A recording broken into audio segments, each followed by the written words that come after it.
This is KPPQ LP Ventura, 104.1 FM, and we're in the Women's Room, where we appreciate and support each other.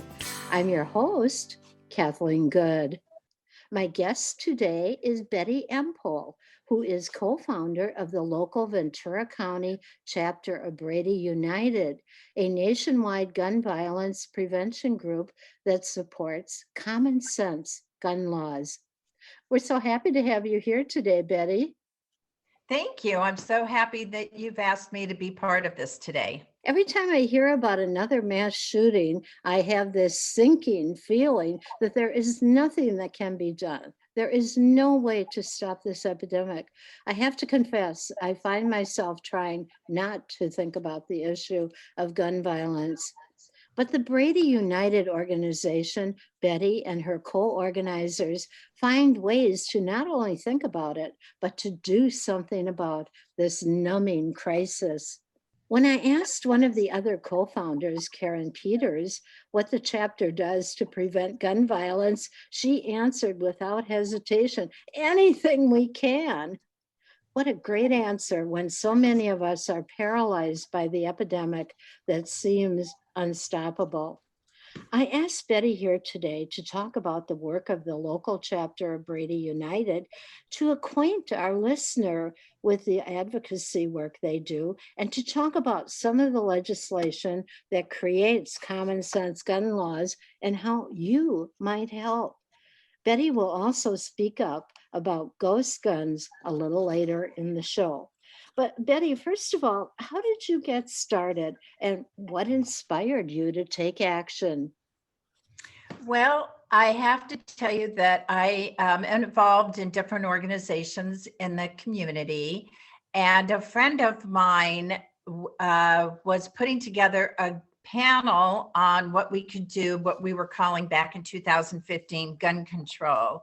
And she was invited and asked me to go along with her to the 15th anniversary of the Million Mom March that took place in Washington, D.C. in 2000. And I was interested back then. Obviously, it was a year after Columbine, so it was fresh in everyone's mind 15 years ago, which is now much longer, 21 years ago. And we were invited into this. I don't want to call it a celebration, but it really was to mark the 15th anniversary of people coming across the country together. And it was held in the San Fernando Valley. And we were at this lovely home, and we actually were not even sitting together, but we heard people speak from the Brady, that in those days called the Brady campaign, as well as Women Against Gun Violence. And we heard other people. And when we heard that there was no Ventura chapter of the Brady campaign, and we looked at each other from across the yard. And by the time we got in the car and got home, we had said we have to start this Brady chapter. So we began in May of 2015 with the help of those who are in the San Fernando Valley, especially Donna Finkelstein and Lauren Lieb, whose children had been shot at the North Valley Jewish Community Center in 1999 by a white supremacist. And we just gathered people we knew, and we held a meeting and thought, well, if we could get 10 or 15 people, and we had 35. Wow. So we just took off from there, and we became the Brady campaign, which is now Brady United Against Gun Violence. Uh-huh. Well, so what are some of the ways you help prevent gun violence? Well, unfortunately, we're not preventing. The one thing you're going to hear over and over again is this is a marathon, not a sprint. But people are getting more and more active, unfortunately, as there are more and more shootings, but we do not want them to become numb to them either. The best way we can do anything is education. And as we educate the public, we then do advocacy work with elected officials or lawmakers, and we support those. We are nonpartisan, but we support those who will support sensible gun legislation. both nationally as well as state and local. So is it true that California leads the country with the most strict gun violence prevention laws? Yes, it is true. And we are very fortunate that we do have a lot of support in Sacramento, mainly by the governor, and even when he was lieutenant governor, as well as the lawmakers. And they do work together. Oh, in that's great. Would you explain the difference between federal bills and state bills? Yes, so federal bills such as HR 8 that has already been passed by the United States House of Representatives but is waiting for the United States Senate. Federal bills will, if they ever can get them passed by both houses of Congress and the president signs it, will become a law. In the state, it's California. And it's the same thing where they have to pass the California Assembly and the California State Senate, and then the governor would sign them into law. And so we have been doing a much better job in California than we have been doing nationally. So it's really important to get a federal bills passed, because then states who do not have strong gun violence laws would have to comply, correct? Correct. Yeah. Enforcing them is another story, but yes. Yes. Okay, so I looked up a statistic on gun violence archive website, a Washington-based tracking organization, which reports 20,000 people killed in 2020. But then, I realized, keep in mind that 2020 statistic is only because of the quarantine. The 2019 stat is 40,000 people killed by gun violence. I mean, that really puts it in perspective. So, with that in mind, let's talk about three of the many current gun violence issues: background checks, ghost guns, and restraining orders. Now, many congressional bills never get through the House and Senate, or they get through the House but never come to a vote in the Senate. And you talked a little bit about HR 8, the House of Representatives 8, a bill, which is a common sense gun law that's passed, but has not passed the Senate. And this bill is about background checks and mental illness. Now, why does Brady United support background checks as a common sense gun law? Well, first of all, I did forget to say that Brady is named for James Brady, who was shot and permanently paralyzed a part of his body when he was with President Reagan and the failed assassination attempt in 1981 on President Reagan. So background checks are important. First of all, we're not taking away anyone's Second Amendment rights. And most gun owners are responsible citizens. And our motto is, if you do have a gun, keep it locked up and unloaded, and that will avoid any accident.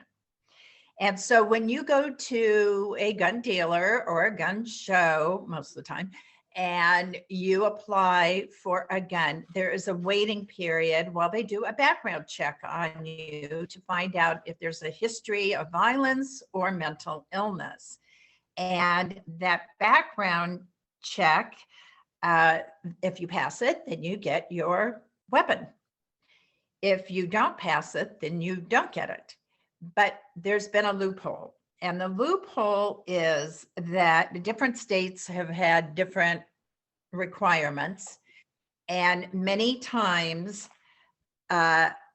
there's a time limit.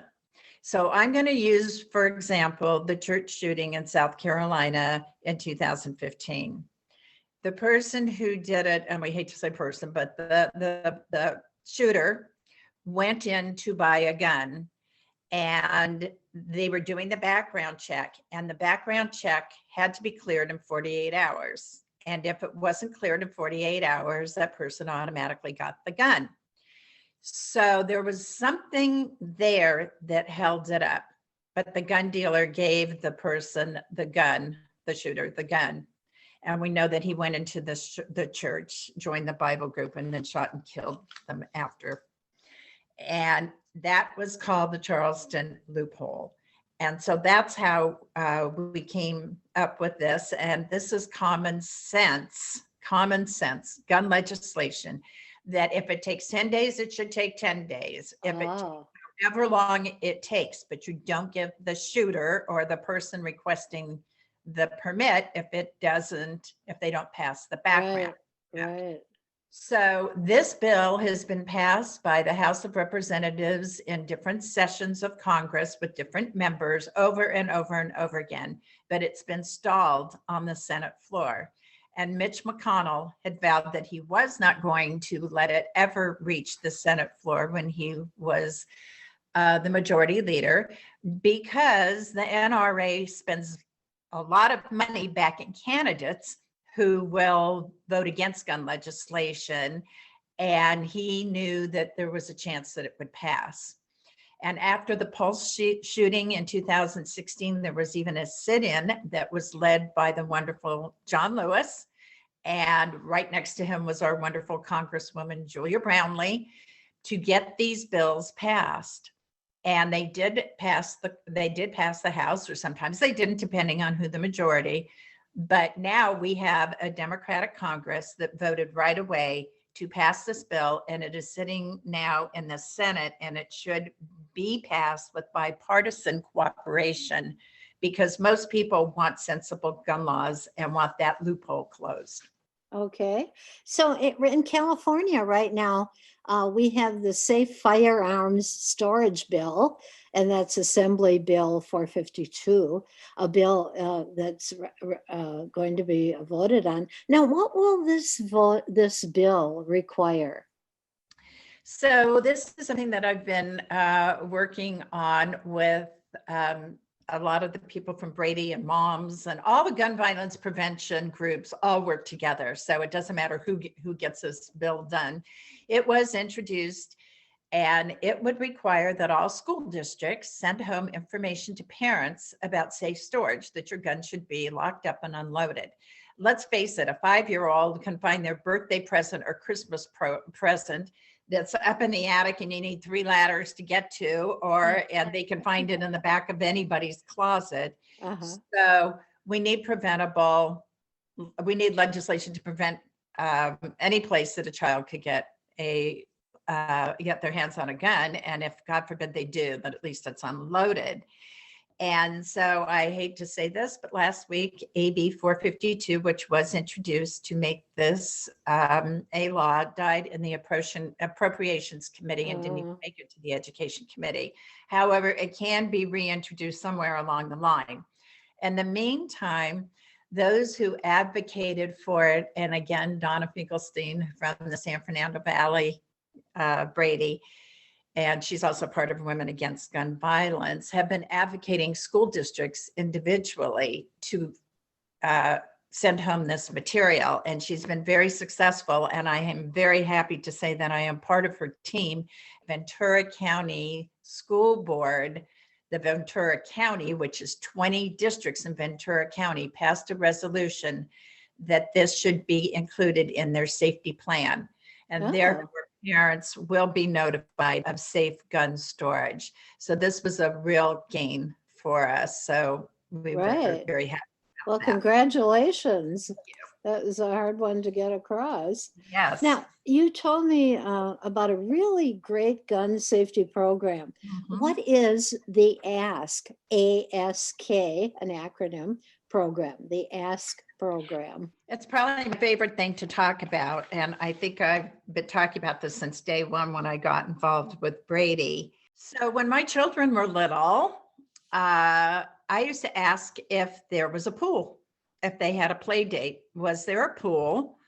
And if the answer was yes, at the person's house they were going to, then did the pool have a fence around it with a locked gate?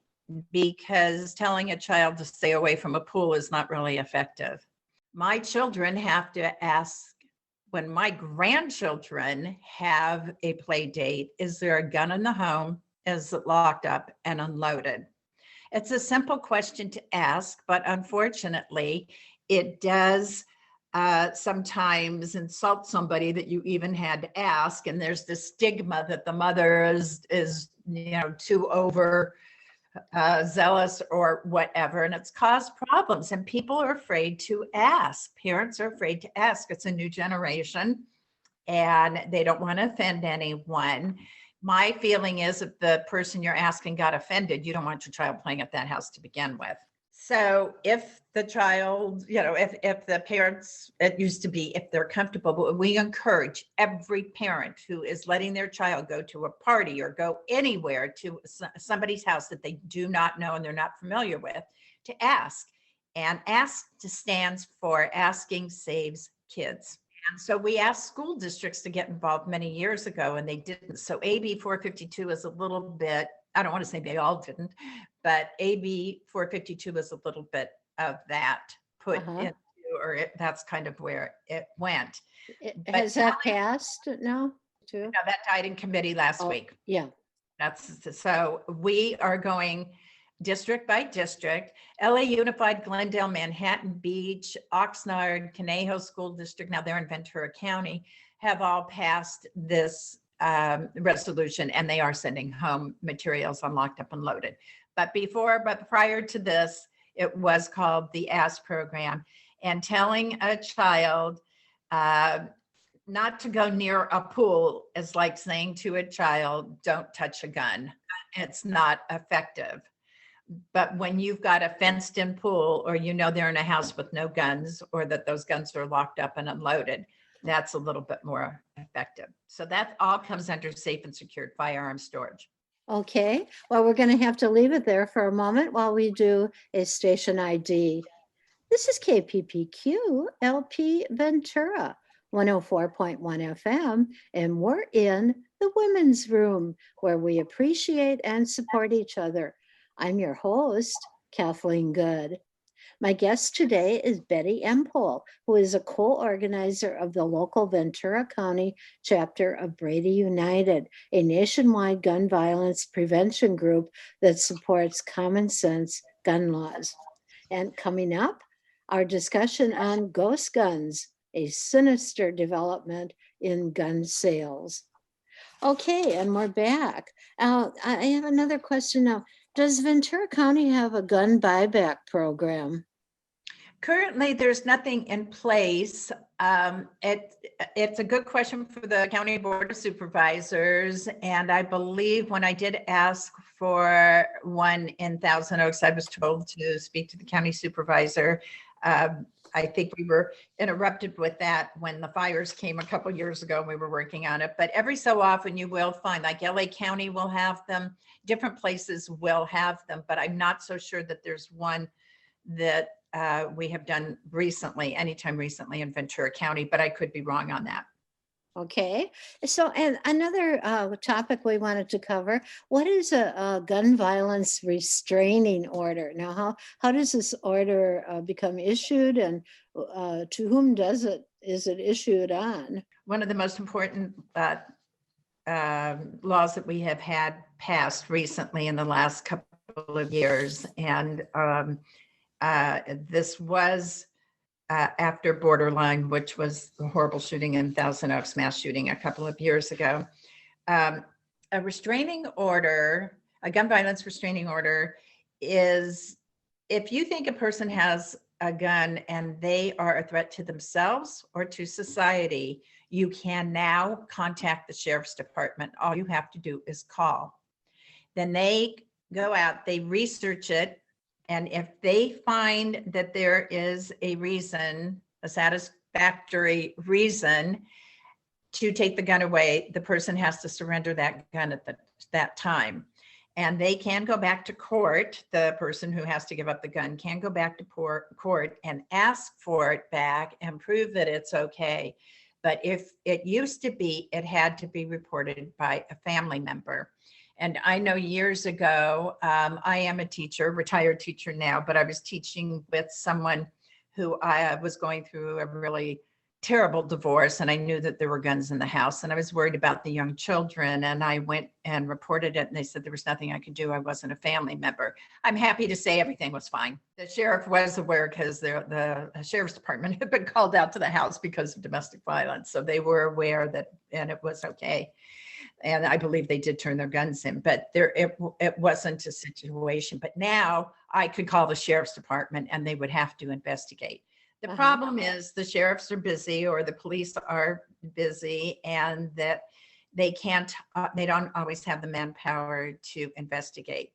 But just as what happened in San Jose recently, just the same thing that has happened over and over again is we know there's been a history of violence, or somebody reported it, or in Minnesota, the mother had contacted the FBI because she was worried about her son, who then shot up the FedEx facility. And so in California now, if there's a reason, the sheriff will go out. Unfortunately, the sheriff or police had been to the shooter's house in Santa Barbara before that happened 7 years ago. And I would like to say it was the 7th anniversary of that horrible incident in Santa Barbara and Goleta that just passed. That was May 23rd. And Bob Weiss, who lost his daughter at UCSB, was instrumental in helping to get our chapter started as well. So in that case, as well as in the Borderline case, there had been a report of something going on, but whoever was investigating it did not find enough to take action against those people. Right. And so, there were mental issues, and that's a whole nother topic for another day. But right. So I want to talk just very briefly about the gun shows at Ventura County Fairgrounds. Now, Brady has been trying to do away with these. Why? Because you can buy guns at the gun show. It brings in, and now that's first of all, the fairgrounds are state-owned. So this is throughout California. There are 9 or 10 of them. And you may have heard of the Cow Palace up in San Francisco. They tried to stop them there, and also in Del Mar, which is down near San Diego. And you can go in and buy a gun legally and apply with a permit. But you can also never get out of the parking lot because you can just buy it from somebody out of their trunk. Bring in the wrong people. They bring in the wrong, those are people who are going to buy a gun anyway, whether they get it over the internet. I believe the shooting in San Bernardino a few years ago, the person got them from Nevada. So there are ways to get them. I don't really want to tell people how to get them, but the gun shows we've been asking that the gun shows not be permitted in Ventura County. And we have gone to the fairground boards. We do every month when they meet, and the board of supervisors every month when they meet. And there's a very active group. And we ask anybody who wants to be part of that group to please contact us, and I will tell you how, and to go and speak up, because advocacy and speaking up is the most important thing you can do. We have talked to our local legislators. This is a statewide issue. We've been told that the reason that they really need to have them is the revenue that it brings to the city of Ventura, because people stop and eat while they're in Ventura. And we've been trying to come up with alternatives to get more revenue to Ventura so that we can eliminate these gun shows, but we have not been successful. Okay, well, let's get on to ghost guns. Okay. President Biden even mentioned them in his address to the nation. So what are these ghost guns? Okay, ghost guns are a kit. They're not officially a gun. They are a kit, and they come in a box like it's I hate to refer to this, a box of Legos, and it has parts and pieces, and you can put it together and produce it with a 3D printer. You must have a 3D printer. The problem with these kits are, and you can buy them at gun shows, there's no way to trace them. There's no serial number on them. There are no background checks required. They are considered parts. There is no mandate for transferring it. If you bought one, then or you purchased one and then gave it to somebody else, there was no way of tracing it. It's easy to possess. It's easy to put together. There's no safety testing, no chamber load indication on it, no magazine safety, no micro stamping. So anyone can get one. And I was on a town hall yesterday where someone who was 17 did it, and did it off of the internet. These ghost guns have been used in far too many shootings, mass shootings, and it's not any different than a bump stock. And so, which turns, I'm not a gun expert, but turns a gun into a semi-automatic. The most important thing is they are absolutely not traceable. And between 2016 and 2020, there was an increase in purchasing these of over 2,000%. Oh my gosh. So if you get caught with one, you're in legal trouble. And one of the reasons we want the gun shows out of Ventura County have to do with the sale of ghost guns. Okay, well, would you give our listeners some practical actions that they can take to help bring about common sense gun laws? What can the average listener do? Okay. Well, first of all, you can reach us on Facebook at Ventura County Chapter Brady United, or you can email us if you would like to join our email list at ventura@bradyunited.org. And you can also keep up in the news on what's going on. If there is, and what we do call to action constantly to make calls to state legislators. And fortunately, we're fine. Our member of Congress is Julia Brownlee, and she wears a pin with an F on it very proudly, and that is her rating from the NRA. So she will always vote the way we need to. She is, of course, again, she's in favor of sensible gun legislation. And we have Jackie Irwin and now Steve Bennett, and they are representing us in most of Ventura County. They are Jackie has just done a great job, and prior to that, it was Monique Limon who was, and Christy Smith was representing us from Simi Valley up in the state assembly. And so meet with legislators and call your legislators and tell them how you want them to vote. Okay, well, thank you so much, Bette Empol, co-organizer of our local chapter of Brady United, for coming in to tell us about the danger of ghost guns and about legislation for common sense gun laws. And thank you so much for having me. Thank you, Bette. You can download the MyTuner app for KPPQ and listen to programming 24/7. This is KPPQ LP Ventura, 104.1 FM, and we're in the Women's Room, where we appreciate and support each other. I'm your host, Kathleen Good.